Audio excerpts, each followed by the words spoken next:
বিসমিল্লাহির রহমানির রহিম। আসসালামু আলাইকুম প্রিয় শিক্ষার্থীরা, কেমন আছো? আজ আমি আবার তোমাদের সামনে নতুন একটি ক্লাস নিয়ে হাজির হলাম। আজ আমি নবম দশম শ্রেণীর বিজ্ঞান বিষয়ের আরেকটি ক্লাস তোমাদের সামনে উপস্থাপন করব। আজকের পাঠ ষষ্ঠ অধ্যায়। তাহলে চলো আমরা ক্লাসটি শুরু করি।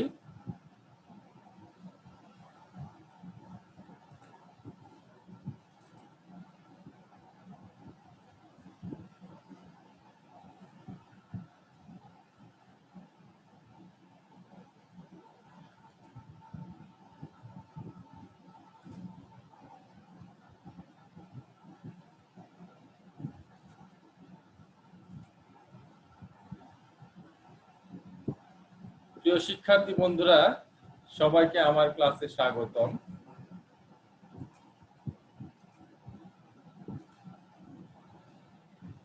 আমি মোহাম্মদ আরাফাত রাব্বানী জুয়েল, সহকারী শিক্ষক বিজ্ঞান, বাঘাইতলা আদর্শ উচ্চ বিদ্যালয়, হালুয়াঘাট, ময়মনসিংহ।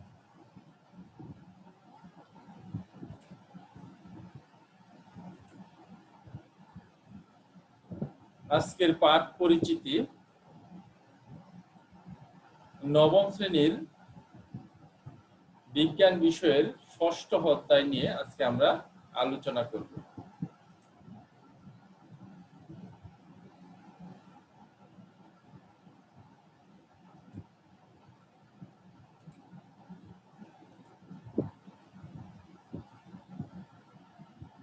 শিক্ষার্থীরা, ছবিতে প্রদর্শিত খাদ্যদ্রব্যগুলোতে কি ধরনের উপাদান আছে এবং ব্যক্তিটির কি সমস্যা হয়েছে কেউ বলতে পারো?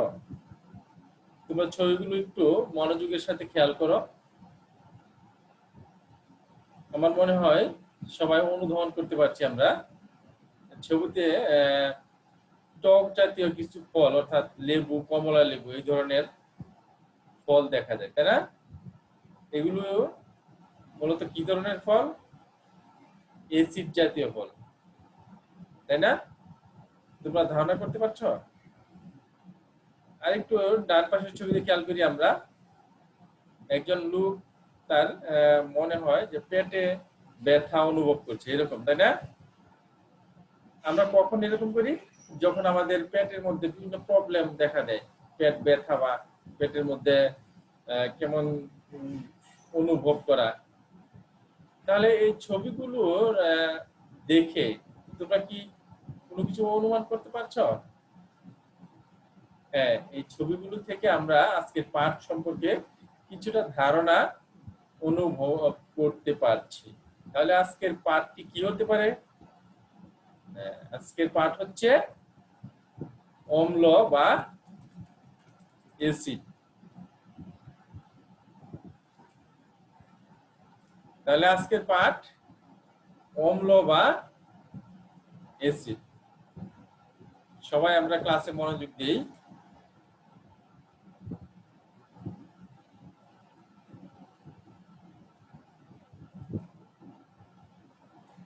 প্রথমে আমরা এই পাঠ, অর্থাৎ এই পাঠ শেষে শিক্ষার্থীরা কি কি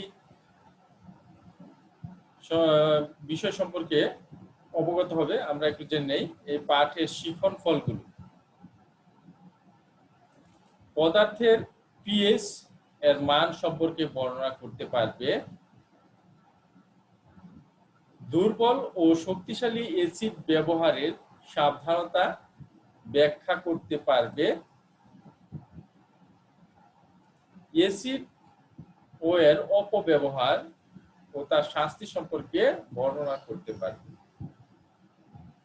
পাকস্থলীতে খাদ্য হজম অ্যাসিডিটির কারণ ও প্রতিকার সম্পর্কে বর্ণনা করতে পারবে। এগুলো আমরা এই পাঠ আলোচনার পর করতে পারব। এ হচ্ছে আমাদের শিখন ফল।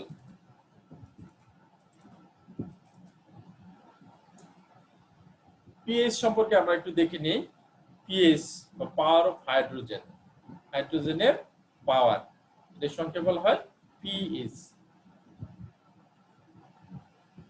তোমরা কি জানো কোন বস্তুর অম্লত্ব বা ক্ষারত্ব নির্ণয় করতে হলে কি করতে হবে? সেটা জানতে হলে আমাদের পিএইচ এর মান জানতে হবে। তাহলে পিএইচ সম্পর্কে আমরা জানার জন্য এখানে একটি স্কেল ব্যবহার করেছি।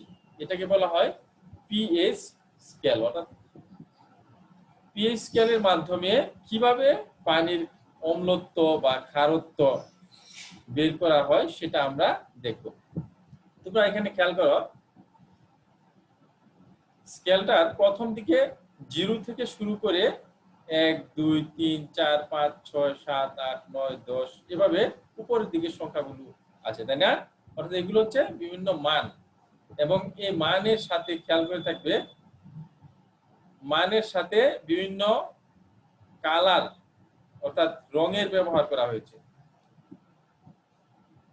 অর্থাৎ প্রথমে আছে লাল, এটাকে আমরা ধরতে পারি এসিডি বা অম্লীয়। যত আমরা উপরের দিকে যাব এটা আস্তে আস্তে ক্ষারীয় দিকে প্রবাহিত হতে থাকবে।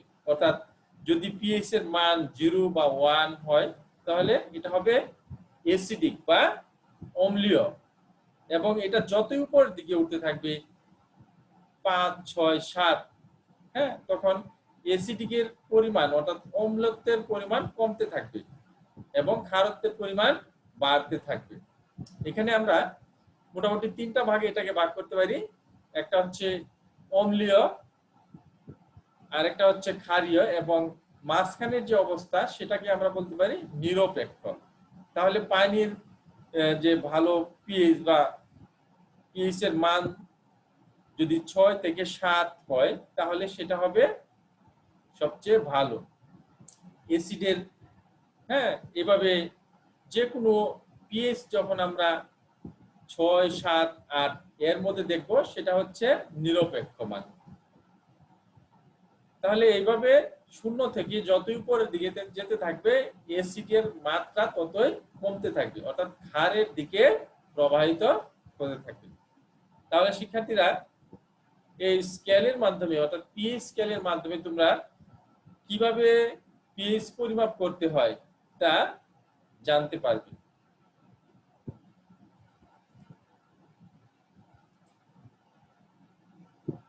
এবার আসো অ্যাসিড সম্পর্কে আমরা একটু দেখি। প্রথমত অ্যাসিডটাকে 2টা ভাগে আমি ভাগ করেছি, একটা হচ্ছে দুর্বল অ্যাসিড আর একটি হচ্ছে শক্তিশালী অ্যাসিড। সব শ্রেণীর ক্ষেত্রে দুর্বল এবং শক্তিশালী অর্থাৎ দুর্বল এবং সবল আছে, তাই না? অ্যাসিডের ক্ষেত্রে এরকম। দুর্বল অ্যাসিড কোনটা?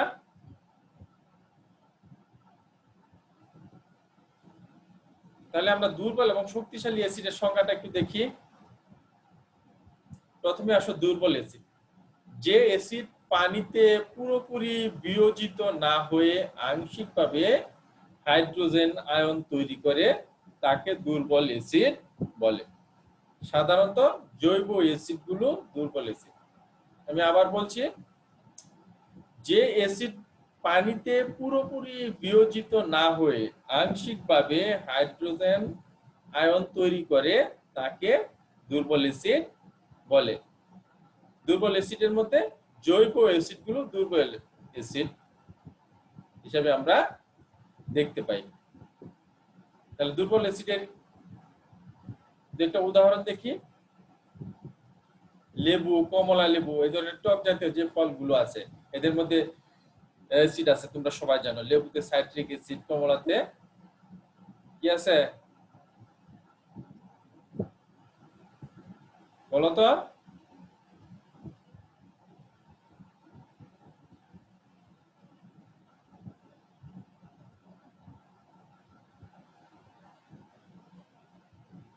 অ্যাসকর্বিক অ্যাসিড, তাই না?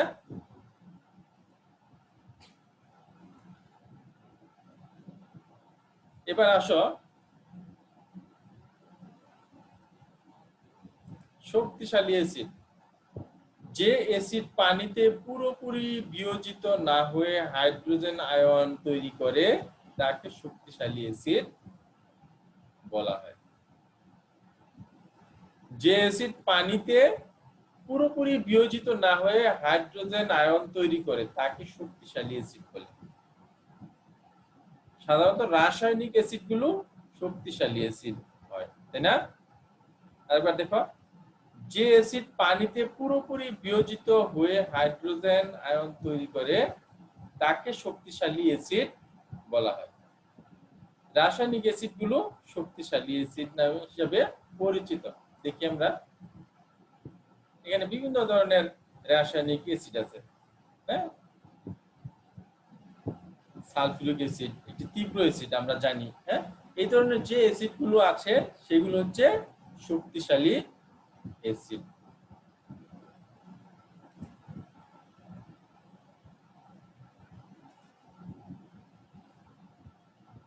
অ্যাসিডের ব্যবহার,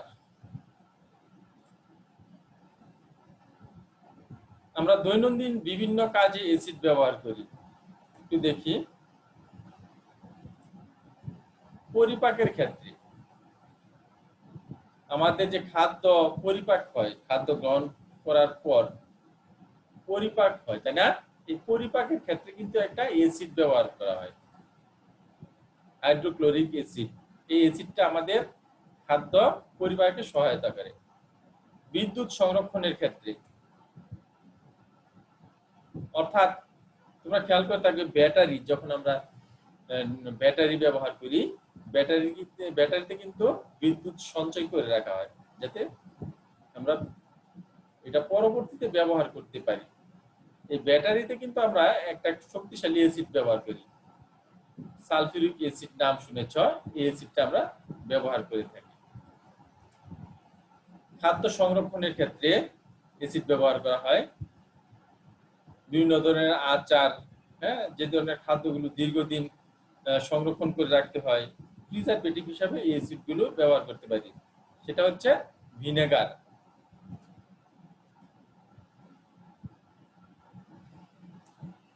পরিপাকের ক্ষেত্রে অ্যাসিডের ব্যবহার, পরিপাকের ক্ষেত্রে হাইড্রোক্লোরিক অ্যাসিড মুখ্য ভূমিকা পালন করে, এটা আমরা মাত্র দেখলাম। তারপরে দইয়ে বিদ্যমান ল্যাকটিক অ্যাসিড হজম ক্রিয়ায় সহায়তা করে। দুধ থেকে যে দই তৈরি হয় সেটা তো সবাই জানে, তাই না? অর্থাৎ দুধের মধ্যে যখন ব্যাকটেরিয়া তার বিক্রিয়া চালায় তখন কিন্তু দুধটা ধুয়ে পরিণত হয়, আর সেক্ষেত্রে এখানে একটা অ্যাসিড তৈরি হয়, সেটা হচ্ছে ল্যাকটিক অ্যাসিড। এটা হজম ক্রিয়ায় সহায়তা করে। কোমল পানীয়, আমরা কোমল পানীয় খেতে পছন্দ করি সবাই, তাই না? ড্রিঙ্কস হিসেবে খাওয়ার পরে বা ফ্যাট জাতীয় খাবার খেলে, হ্যাঁ, আমরা এগুলো খাই। কোমল পানীয় সামান্য অ্যাসিডিক হয়, এগুলো হজম ক্রিয়ায় সহায়তা করে। খাবার হজমের জন্য আমরা এই কোমল পানীয়গুলো যেমন স্প্রাইট, 7 আপ, কোকা-কোলা, পেপসি, হ্যাঁ, বিভিন্ন ধরনের যে কোমল পানীয় আছে এগুলো আমরা পান করে থাকি।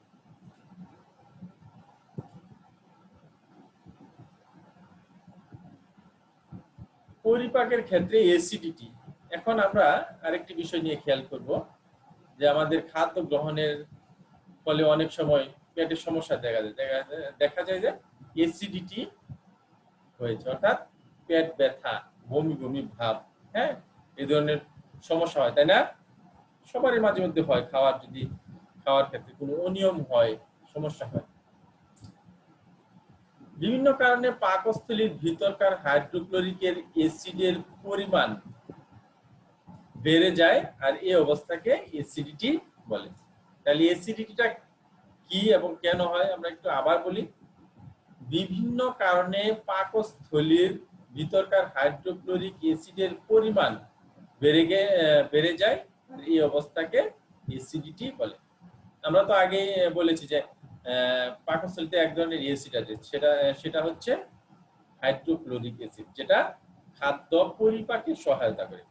যদি বিভিন্ন কারণে বা কোনো কারণে এই হাইড্রোক্লোরিক অ্যাসিডের পরিমাণ বেড়ে যায় তখনই অ্যাসিডিটি হয়, বমি বমি ভাব হয়, পেটের মধ্যে জ্বালা, গলার মধ্যে জ্বালা, হ্যাঁ, এই ধরনের সমস্যাগুলো হয়। তখন আমরা কি করি, অ্যাসিডিটির সমস্যা থেকে মুক্তির জন্য বিভিন্ন ধরনের গ্যাসের যে ট্যাবলেট গুলো আছে এইগুলো খাই, তাই না? তাছাড়া প্রাকৃতিক ভাবে আমরা আদা, হ্যাঁ, এগুলো ব্যবহার করতে পারি। এগুলো খেলে অনেক সময় এই অ্যাসিডিটি কমে যায়। এখানে চিত্রে আমরা অ্যাসিডিটি কিভাবে হচ্ছে এটা একটু দেখানোর চেষ্টা করেছি। অর্থাৎ চিত্রের মধ্যে এখানে খেয়াল করো, পাকস্থলীর উপরের অংশে লাল বা হালকা লাল রং দেখা যাচ্ছে, এটা অ্যাসিডিটি বোঝানোর জন্য ব্যবহার করা হয়েছে। অর্থাৎ যাতে বোঝা যায় এখানে জ্বালা আছে বা বিভিন্ন ধরনের ব্যথা, হ্যাঁ, এটা অ্যাসিডিটির কারণে হয়। দেখি অ্যাসিডিটির কারণটা দেখি।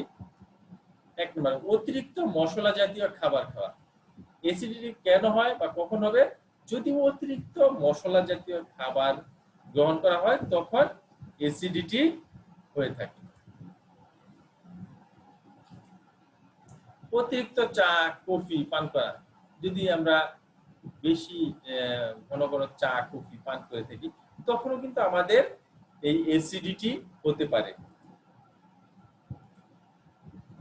অতিরিক্ত দুশ্চিন্তা, বিভিন্ন সময় মানুষ দুশ্চিন্তা করে, সাংসারিক চিন্তা, তারপরে অসুস্থতা, হ্যাঁ, পারিবারিক টেনশন, টাকা পয়সার চিন্তা, এইসব কারণে যখন মাথায় দুশ্চিন্তা ভর করে তখনই কিন্তু আমাদের এই অতিরিক্ত প্রেসার পড়ে, এর ফলে আমাদের অ্যাসিডিটি হতে পারে।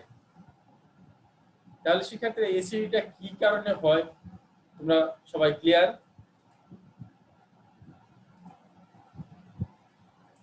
খাদ্য সংরক্ষণে অ্যাসিডের ব্যবহার।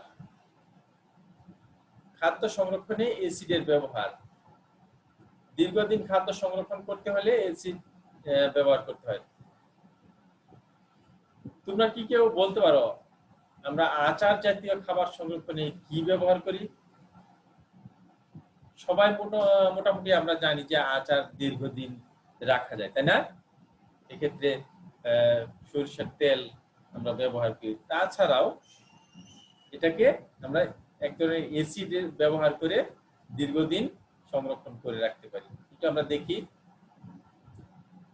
ভিনেগার বা অ্যাসিডিক অ্যাসিড। সবাই আবার নামটা শুনো, ভিনেগার বা অ্যাসিডিক অ্যাসিড। এটা খাওয়া যায়, এটা কোনো শরীরের জন্য ক্ষতিকর নয়। ভিনেগার বিভিন্ন ধরনের হতে পারে, বিভিন্ন ফলের জুস থেকে এই ভিনেগারটা তৈরি হয়, যেমন আঙ্গুর থেকে, আপেল থেকে, হ্যাঁ, এই ধরনের গুলো ভিনেগার হিসেবে ব্যবহার করা হয়। আমরা দেখতে পাচ্ছি চিত্রে দুই ধরনের আচার, হ্যাঁ, সংরক্ষণের ক্ষেত্রে ভিনেগার ব্যবহার করা হচ্ছে, তাই না? তুমি সবাই খেয়াল করো। অ্যাসিডের অপব্যবহার, অ্যাসিডের যেমন ব্যবহার আছে তেমনি এর অপব্যবহার আছে। অপব্যবহারটা কিন্তু সামাজিকভাবে এটা বৈধ নয়। কখন বা কারা এটা ব্যবহার করে? এক শ্রেণীর নিচু হীন মনস্ক ব্যক্তিরা এই ধরনের কাজগুলো করে থাকে। আমরা একটু দেখি, আমাদের সমাজে এমন অনেক লোক আছে যারা নিজেদের স্বার্থ রক্ষা বা ক্রোধ মেটানোর জন্য অন্যের উপর অ্যাসিড নিক্ষেপ করে, আর এসব অ্যাসিডই অপব্যবহার। সাধারণত কিছু অসুস্থ মনের মানুষ এসব কাজের সাথে জড়িত। তোমরা খেয়াল করে থাকবে বিভিন্ন নাটক সিনেমায় দেখা যায় যে একটা মেয়ে যখন বাড়ি থেকে বের হয় স্কুল বা কলেজ যাওয়ার পথে কিছু ছেলে পেলে ইভটিজিং করে, হ্যাঁ, তাকে বিভিন্ন ধরনের প্রস্তাব দেয়, তার সাথে সম্পর্ক করতে চায়। যখন মেয়েটি এই সমস্ত সম্পর্ক বা কথাবার্তা ডিনাই করে তখনও কিন্তু এই ধরনের বাজে ছেলেপেলেরা তাদের ক্রোধ, হ্যাঁ, মেটানোর জন্য তারা এই অ্যাসিড বা অ্যাসিডের অপব্যবহার করে। ওই মেয়েটিকে তারা অ্যাসিড মারে। অ্যাসিডের ব্যবহারের অ্যাসিড মারার ফলে কিন্তু ওই মেয়েটির জীবন একেবারে ধ্বংস হয়ে যায়। তীব্র অ্যাসিড যেগুলো, এগুলো কিন্তু চামড়া পুড়িয়ে একেবারে মাংসপেশির ভিতরে চলে যায়। আমরা একটু দেখি এই ধরনের একটা চিত্র। এসিডের অপব্যবহারের শিকার ব্যক্তি। এখানে প্রথম ছবিতে একটু হালকা ঝাপসা দেখা যায়, তাই না? এসিড মারার ফলে তার চেহারাটা কেমন বিদঘুটে হয়ে যাচ্ছে, তাই না? এখানে আরেকটা ছবি তোমরা খেয়াল করো। এই যে মেয়েটির চেহারাটা আগের চেহারা, অর্থাৎ যখন ভালো, কিন্তু পরবর্তীতে যখন কেউ তাকে এসিড মারে তার চেহারাটা ঝলসে যায়, তাই না? তাহলে আমরা এই এসিডের অপব্যবহার থেকে সমাজকে রক্ষা করব, এটা হবে আমাদের সামনের দিনের স্লোগান।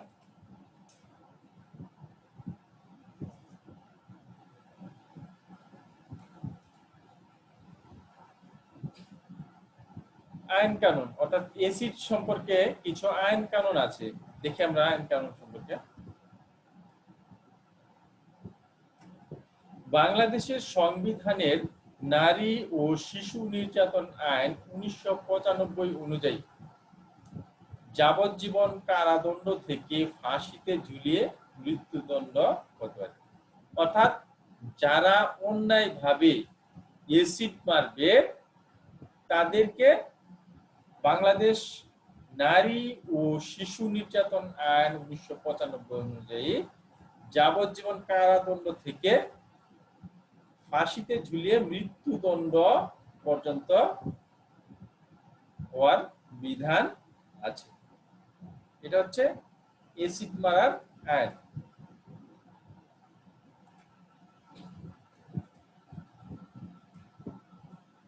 এই দুটোই কিন্তু খুব কঠিন আইন।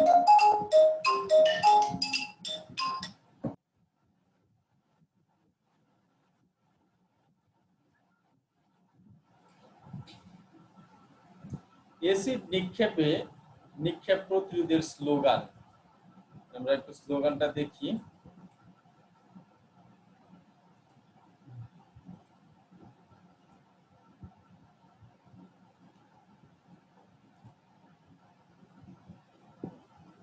এসিড নিক্ষেপ কোনো সমাধান নয়, ভুলে গিয়ে ক্রোধ ক্লেশ, এসিড মুক্ত গর্ব দেশ। আমাদের দেশটাকে গড়তে হলে আমাদের এই স্লোগানটা সবাইকে মানতে হবে। আবার বলছি, এসিড নিক্ষেপ কোনো সমাধান নয়, ভুলে গিয়ে ক্রোধ ক্লেশ, এসিড মুক্ত গর্ব দেশ। সবাই আমার সাথে একমত?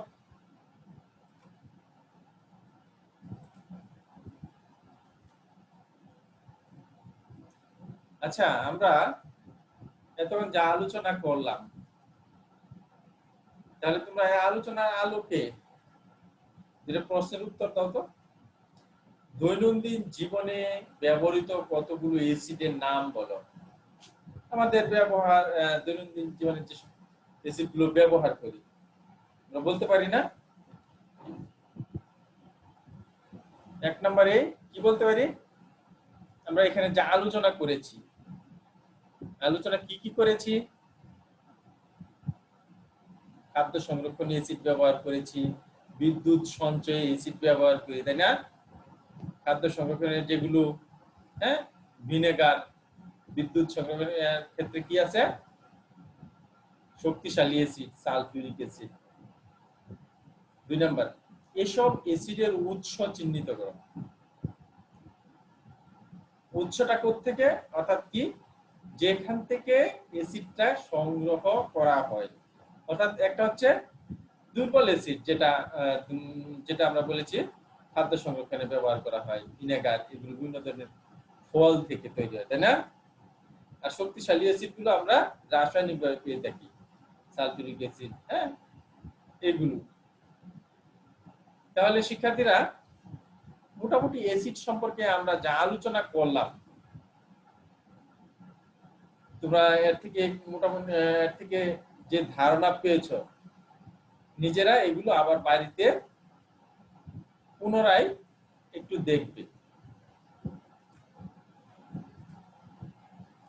তোমাদের জন্য একটা বাড়ির কাজ নাও, বাড়িতে এই কাজটা করবে, পরবর্তীতে আমাকে আবার এটা দেখাবে এসিড নিক্ষেপ প্রতিরোধে আমরা যে সকল পদক্ষেপ নিতে পারি তা নিয়ে একটি তালিকা তৈরি করা। অর্থাৎ সহজ কথা কি, এসিড নিক্ষেপ প্রতিরোধ করতে গেলে কি কি কাজ করা যায় এরই একটি তালিকা তৈরি করতে।